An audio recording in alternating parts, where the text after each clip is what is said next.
ಎಲ್ಲರಿಗೂ ನಮಸ್ಕಾರ ಸ್ನೇಹಿತರೆ.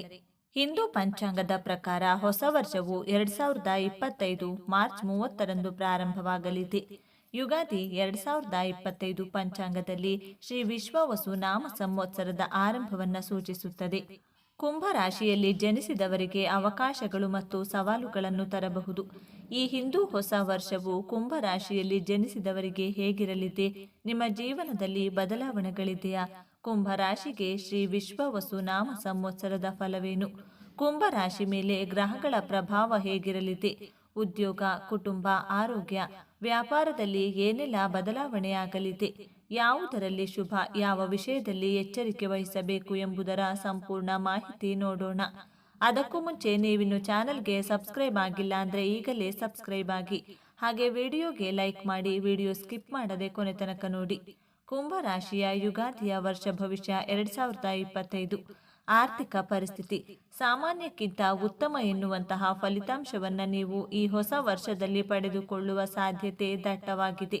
ಮಿಥುನ ರಾಶಿಯಲ್ಲಿ ಮಂಗಳ ಪರಿವರ್ತನೆ ಮಾಡುವಂತಹ ಗೋಚರ ಕೂಡ ನಿಮಗೆ ಉತ್ತಮ ಫಲಿತಾಂಶವನ್ನು ತರಲಿದೆ. ಈ ಸಂದರ್ಭದಲ್ಲಿ ನೀವು ಪ್ರತಿಯೊಂದು ಆರ್ಥಿಕ ಸಂಕಷ್ಟಗಳಿಂದ ಹೊರಬರಲಿದ್ದೀರಿ. ಈ ಸಂದರ್ಭದಲ್ಲಿ ನೀವು ಈ ಹಿಂದೆ ಮಾಡಿರುವಂತಹ ಹೂಡಿಕೆಯಿಂದಾಗಿ ಹೆಚ್ಚಿನ ಹಣವನ್ನು ಗಳಿಕೆ ಮಾಡುವುದಕ್ಕೆ ಸಾಧ್ಯವಾಗುವಂತಹ ಪರಿಸ್ಥಿತಿ ನಿರ್ಮಾಣವಾಗಲಿದೆ. ಸಿಗಬೇಕಾಗಿರೋ ಹಣ ಕೊನೆಗೂ ಈ ಸಂದರ್ಭದಲ್ಲಿ ನಿಮ್ಮ ಜೇಬಿಗೆ ಬಂದು ತಲುಪಲಿದೆ.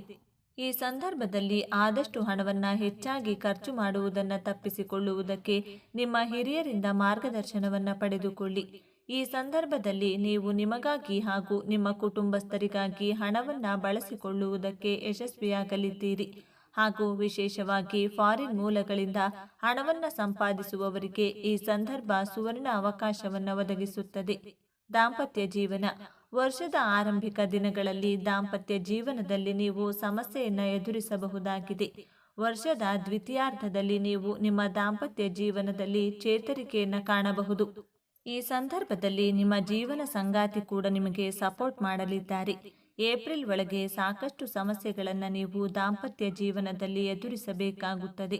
ಈ ಸಂದರ್ಭದಲ್ಲಿ ದಾಂಪತ್ಯ ಜೀವನದಲ್ಲಿ ದಂಪತಿಗಳ ನಡುವೆ ಭಿನ್ನಾಭಿಪ್ರಾಯಗಳು ಕೂಡ ಕಂಡುಬರಲಿವೆ.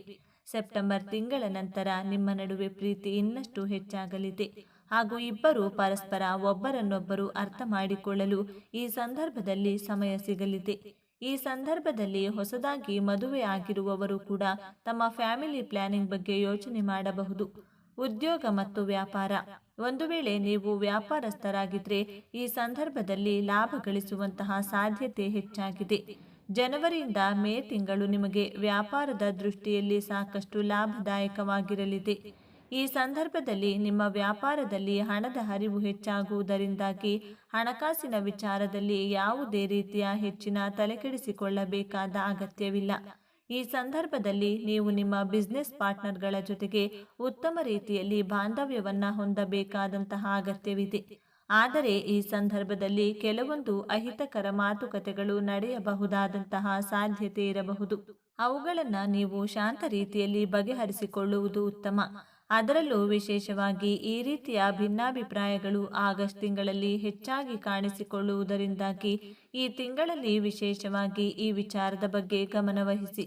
ಈ ಸಮಯ ನಿಮಗೆ ನಿಮ್ಮ ಕರಿಯರ್ನಲ್ಲಿ ಸಾಧನೆಗಳನ್ನು ಮಾಡೋದಕ್ಕೆ ಉತ್ತಮ ಅವಕಾಶಗಳನ್ನು ಒದಗಿಸಿಕೊಡುತ್ತೆ. ಇದೇ ಸಮಯದಲ್ಲಿ ನೀವು ನಿಮ್ಮ ಉದ್ಯೋಗದಲ್ಲಿ ಪ್ರಮೋಷನ್ ಪಡೆದುಕೊಳ್ಳುವಂತಹ ಅವಕಾಶವನ್ನು ಕೂಡ ಹೊಂದಿದ್ದೀರಿ. ಈ ಹಿಂದೆ ಮಾಡಿರುವಂತಹ ಕೆಲಸಗಳಿಗೆ ಶನಿದೇವ ಏಪ್ರಿಲ್ ತಿಂಗಳಿನಲ್ಲಿ ಉತ್ತಮವಾಗಿರುವಂತಹ ಪ್ರತಿಫಲವನ್ನು ಕರುಣಿಸಲಿದ್ದಾನೆ. ಈ ಸಂದರ್ಭದಲ್ಲಿ ನಿಮ್ಮಲ್ಲಿ ಸೋಂಬೇರಿತನ ಕೂಡ ಹೆಚ್ಚಾಗಲಿದೆ.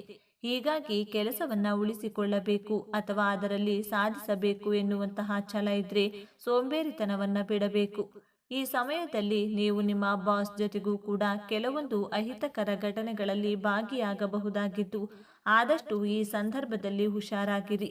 ಇಲ್ಲವಾದಲ್ಲಿ ನೀವು ಕೆಲಸವನ್ನು ಕಳೆದುಕೊಳ್ಳಬಹುದಾದಂತಹ ಸಾಧ್ಯತೆ ಇದೆ. ಈ ಸಂದರ್ಭದಲ್ಲಿ ನೀವು ಕೆಲಸಕ್ಕೆ ಸಂಬಂಧಪಟ್ಟಂತೆ ವಿದೇಶಿ ಯಾತ್ರೆಯನ್ನು ಮಾಡಬೇಕಾದಂತಹ ಅವಕಾಶ ಕೂಡಿ ಬರುತ್ತದೆ. ಲವ್ ಮತ್ತು ಲವ್ ರಿಲೇಶನ್ಶಿಪ್ನಲ್ಲಿ ಇರುವಂತಹ ಕುಂಭ ರಾಶಿಯವರು ಈ ಸಮಯ ಎನ್ನುವುದು ಸಾಕಷ್ಟು ಸಕಾರಾತ್ಮಕವಾಗಿರಲಿದೆ. ಈ ಸಂದರ್ಭದಲ್ಲಿ ಸಾಕಷ್ಟು ಜನರು ತಮ್ಮ ಜೀವನ ಸಂಗಾತಿಯನ್ನ ಆಯ್ಕೆ ಮಾಡುವುದಕ್ಕೆ ಕೂಡ ಯಶಸ್ವಿಯಾಗಲಿದ್ದಾರೆ. ಏಪ್ರಿಲ್ ತಿಂಗಳಲ್ಲಿ ನೀವು ನಿಮ್ಮ ಸಂಗಾತಿಯ ಜೊತೆಗೆ ಮಾತನಾಡುವಾಗ ಸ್ವಲ್ಪ ಮಟ್ಟಿಗೆ ಹುಷಾರಾಗಿರಿ, ಅಂದರೆ ನಿಮ್ಮ ಮಾತಿನ ಮೇಲೆ ಕಂಟ್ರೋಲ್ ಇರಲಿ. ಜೂನ್ ತಿಂಗಳಿನಲ್ಲಿ ನೀವು ನಿಮ್ಮ ರಿಲೇಶನ್ಶಿಪ್ನಲ್ಲಿ ಉತ್ತಮ ಫಲಿತಾಂಶವನ್ನು ಪಡೆಯುವ ಸಾಧ್ಯತೆ ಹೆಚ್ಚಾಗಿದೆ. ಹಾಗಿದ್ರೂ ಕೂಡ ನೀವು ನಿಮ್ಮ ಪ್ರೀತಿ ಪಾತ್ರರನ್ನ ಅರ್ಥ ಮಾಡಿಕೊಳ್ಳುವುದಕ್ಕೆ ಇಲ್ಲಿ ಹೆಚ್ಚಿನ ಪ್ರಯತ್ನವನ್ನ ಪಡಬೇಕಾಗಿದೆ. ಈ ಸಂದರ್ಭದಲ್ಲಿ ನಿಮ್ಮ ರಿಲೇಶನ್ಶಿಪ್ನಲ್ಲಿ ಸಂಗಾತಿಗಳ ನಡುವಿನ ಪ್ರತಿಯೊಂದು ಭಿನ್ನಾಭಿಪ್ರಾಯಗಳನ್ನು ಕೂಡ ಆದಷ್ಟು ದೂರ ಮಾಡಿಕೊಳ್ಳಬೇಕಾಗಿದೆ. ಶಿಕ್ಷಣ. ಈ ವರ್ಷದ ಆರಂಭದಲ್ಲಿ ಕುಂಭ ರಾಶಿಯ ಜಾತಕದವರಿಗೆ ಶಿಕ್ಷಣದ ವಿಚಾರದಲ್ಲಿ ಉತ್ತಮ ರೀತಿಯ ಫಲಿತಾಂಶಗಳನ್ನು ಪಡೆಯುವಂತಹ ಯೋಗವಿದೆ. ಈ ಸಂದರ್ಭದಲ್ಲಿ ವಿದ್ಯಾರ್ಥಿಗಳು ಶಿಕ್ಷಣದ ಬಗ್ಗೆ ಹೆಚ್ಚಿನ ಗಮನ ವಹಿಸುತ್ತಾರೆ ಹಾಗೂ ಉತ್ತಮ ಅಂಕಗಳನ್ನು ಪಡೆಯುವ ಪ್ರಯತ್ನವನ್ನ ಮಾಡುತ್ತಾರೆ. ಇದರ ನಡುವೆ ಶನಿಯ ಚಲನೆ ಅನ್ನೋದು ಸ್ವಲ್ಪ ಮಟ್ಟಿಗೆ ಶೈಕ್ಷಣಿಕ ಕ್ಷೇತ್ರದಲ್ಲಿ ಏರಿಳಿತವನ್ನ ತರಬಹುದಾಗಿದೆ. ಇದನ್ನ ಬಿಟ್ರೆ ಯಾವುದೇ ರೀತಿಯ ಸಮಸ್ಯೆಗಳು ನಿಮಗೆ ಹೊಸ ವರ್ಷದಲ್ಲಿ ಶೈಕ್ಷಣಿಕ ಕ್ಷೇತ್ರದಲ್ಲಿ ಕಾಡುವುದಿಲ್ಲ. ಅದರಲ್ಲೂ ವಿಶೇಷವಾಗಿ ಸ್ಪರ್ಧಾತ್ಮಕ ಪರೀಕ್ಷೆಗಳಲ್ಲಿ ಭಾಗವಹಿಸುವವರು ಕೂಡ ಉತ್ತಮ ಅಂಕಗಳನ್ನು ಸಂಪಾದಿಸಲಿದ್ದಾರೆ. ಸೆಪ್ಟೆಂಬರ್ನಿಂದ ನವೆಂಬರ್ ತಿಂಗಳಿನಲ್ಲಿ ನೀವು ನಿಮ್ಮ ಕ್ಯಾಂಪಸ್ನಲ್ಲಿ ಕೆಲಸಕ್ಕೆ ಸೆಲೆಕ್ಟ್ ಆಗುವ ಸಾಧ್ಯತೆ ಕೂಡ ಇದೆ. 2025 ಕುಂಭರಾಶಿಯವರಿಗೆ ಒಟ್ಟಾರೆಯಾಗಿ ಹೀಗಿದೆ. 2025ರಲ್ಲಿ ಕುಂಭರಾಶಿಯವರಿಗೆ ಹಣಕಾಸಿನಲ್ಲಿ ಪ್ರಗತಿ ಇರುತ್ತದೆ. ಬ್ಯಾಂಕ್ ಬ್ಯಾಲೆನ್ಸ್ ಹೆಚ್ಚಳವಾಗಲಿದೆ. ಕುಟುಂಬದಲ್ಲಿ ಸಂತೋಷ, ಶಾಂತಿ ಇರುತ್ತದೆ. ಉದ್ಯೋಗದಲ್ಲಿ ಪದೋನ್ನತಿ, ಸಂಬಳ ಹೆಚ್ಚಳವಾಗಲಿದೆ. ಶನಿದೇವನು ಮಾರ್ಚ್ ತಿಂಗಳಲ್ಲಿ ನಿಮ್ಮ ಮೊದಲ ಮನೆಯಿಂದ ನಿಮ್ಮ 2ನೇ ಮನೆಗೆ ಪ್ರವೇಶಿಸುತ್ತಾನೆ. ಇದು ಹಣ, ಕುಟುಂಬ ಮತ್ತು ವೈಯಕ್ತಿಕ ಬೆಳವಣಿಗೆಯಂತಹ ನಿಮ್ಮ ಜೀವನದ ಪ್ರಮುಖ ಅಂಶಗಳ ಮೇಲೆ ಪರಿಣಾಮ ಬೀರುತ್ತದೆ. ಈ ಸಂದರ್ಭದಲ್ಲಿ ಮಾನಸಿಕ ನೆಮ್ಮದಿ ಸ್ವಲ್ಪ ಮಟ್ಟಿಗೆ ಹದಗೆಡುವಂತಹ ಸಾಧ್ಯತೆ ಇದೆ. ಆದಷ್ಟು ಹೊರಗಿನ ವಿಚಾರಗಳನ್ನು ಮರೆತು ನಿಮ್ಮ ಬಗ್ಗೆ ನೀವು ಹೆಚ್ಚಾಗಿ ಫೋಕಸ್ ಮಾಡಲಿದ್ದೀರಿ. ಚಿಕ್ಕ ಪ್ರಮಾಣದಲ್ಲಿ ಆರೋಗ್ಯ ಸಮಸ್ಯೆ ಇದ್ರೂ ಕೂಡ ಅದನ್ನು ನಿರ್ಲಕ್ಷ್ಯ ಮಾಡದೆ ವೈದ್ಯರಿಗೆ ತೋರಿಸಿ. ಇಲ್ಲವಾದಲ್ಲಿ ದೊಡ್ಡ ಮಟ್ಟದಲ್ಲಿ ಸಮಸ್ಯೆಯನ್ನು ನೀವು ಎದುರಿಸಬೇಕಾಗಿ ಬರುತ್ತದೆ. ಡಿಸೆಂಬರ್ ತಿಂಗಳಲ್ಲಿ ಹೊಟ್ಟೆ ನೋವಿನ ಸಮಸ್ಯೆ ನಿಮ್ಮನ್ನ ಕಾಡಬಹುದು. ಹೀಗಾಗಿ ಇಂತಹ ಚಿಕ್ಕ ಪುಟ್ಟ ಆರೋಗ್ಯ ಸಮಸ್ಯೆಗಳು ನಿಮ್ಮನ್ನ ಹಾಗೂ ನಿಮ್ಮ ಕುಟುಂಬ ಸದಸ್ಯರನ್ನ ಕಾಡುವಂತಹ ಸಾಧ್ಯತೆ ಇದ್ದು, ನಿರ್ಲಕ್ಷ್ಯ ಮಾಡದೆ ಕೂಡಲೇ ವೈದ್ಯರಿಗೆ ತೋರಿಸಿ ಅದರಿಂದ ಮುಕ್ತಿಯನ್ನ ಪಡೆದುಕೊಳ್ಳಿ. ಮದುವೆ ಯೋಗ. ಗ್ರಹಗಳ ಸ್ಥಾನಗಳು 2025-26ರ ಅವಧಿಯು ಕುಂಭ ರಾಶಿಯಲ್ಲಿ ಜನಿಸಿದವರಿಗೆ ಅವರ ಮದುವೆ ಮತ್ತು ಸಂಬಂಧಗಳ ವಿಷಯದಲ್ಲಿ ಕೆಲವು ಮಿಶ್ರ ಫಲಿತಾಂಶಗಳನ್ನು ತರಬಹುದು. ಶನಿಯ ಸಂಚಾರವು ನಿಮ್ಮ ಪ್ರಣಯ ಅನ್ವೇಷಣೆಗಳಲ್ಲಿ ಕೆಲವು ಸವಾಲುಗಳು ಮತ್ತು ವಿಳಂಬಗಳನ್ನು ತರಬಹುದು.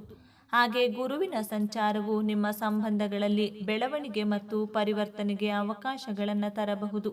ಆದ್ದರಿಂದ ಈ ಅವಧಿಯಲ್ಲಿ ಬಲವಾದ ಮತ್ತು ಆರೋಗ್ಯಕರ ಸಂಬಂಧಗಳನ್ನು ನಿರ್ಮಿಸುವತ್ತ ಗಮನ ಹರಿಸುವುದು ಮತ್ತು ನಿಮ್ಮ ಸಂಗಾತಿಯೊಂದಿಗೆ ಸಂವಹನ ಮತ್ತು ತಿಳುವಳಿಕೆಯನ್ನು ಸುಧಾರಿಸುವ ಕೆಲಸ ಮಾಡುವುದು ಮುಖ್ಯ.